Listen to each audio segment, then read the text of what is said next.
I believe that I am the passionate and the resilient and the dedicated person that I am because of the sport of soccer.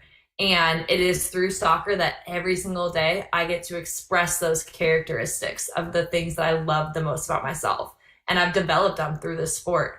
It's very easy to see soccer just as a sport or something that we all do. But I think for a lot of us, it is simply who we are.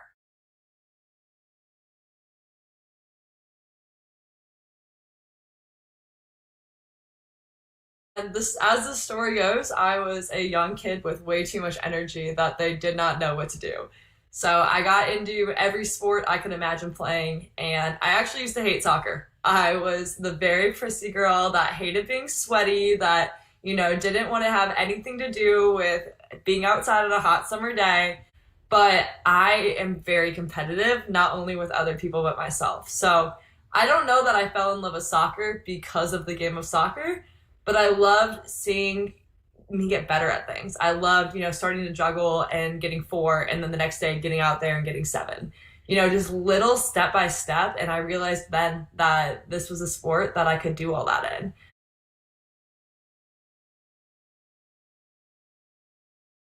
There wasn't often that source of media to watch women's soccer. So I knew what men's soccer was, but honestly, I wanted to be unique and different. So I was like, who cares about Manchester United? I want to play on the women's side. So anytime anyone was like, oh, are you Ronaldo? Or are you Messi? I was like, I'm Alex Morgan. Like, I was like that 13-year-old who wanted to be different.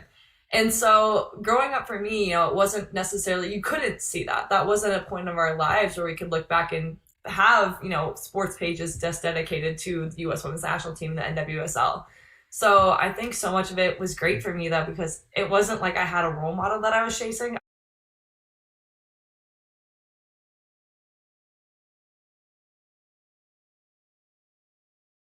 I'm playing against a girl who's a fifth year. I'm marking on the field and she gets by me. She probably should. I'm not at that point where, I'm good enough to deal with that. And I just remember breaking down. Like, no one got by me. Why am I letting this girl by me? And as much as it's a great mentality to have, to keep pushing and keep wanting more, I let that spiral. And all of a sudden it went from, okay, I'm going to get her next time, to I'm not good enough to be here. I'm a phony. Why do these coaches believe in me? Because they shouldn't. And that kind of got in my head. And I used to think like, oh, I'm hard on myself because that pushes me to get better. And there's very much truth in that statement, but there's also so many negative things that you kind of just choose not to feel.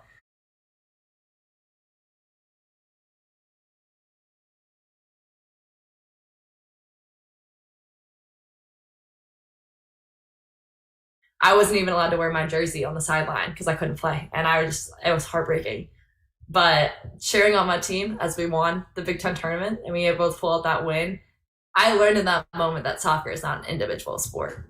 And that might be a very obvious answer that, of course, it's a team sport. But until that moment in my life, I addressed soccer as myself. I was very selfish, and this is what I want to do. These are the goals I have. I don't care about the other 11 people. This is what I'm doing. And in that moment, I was like, this isn't about me. This is about the journey. This is about people. And I think since that moment, it's changed my ideas of the times, the stupid team dinners or the idiotic moments at practice where we're all just laughing, like cherishing that because it is a special group of people you get to be around every day.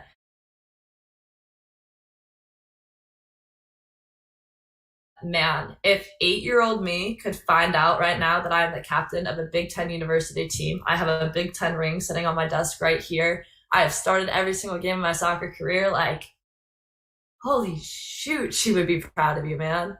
And I think it's just, I've come so far. Like we've said, I'm not done yet, but it's just a matter of cherishing all the amazing moments, sometimes the not so amazing moments where we grew out of those too. And right now I think I'm just proud, and it's been amazing to see myself grow. And like we said, I'm not done yet.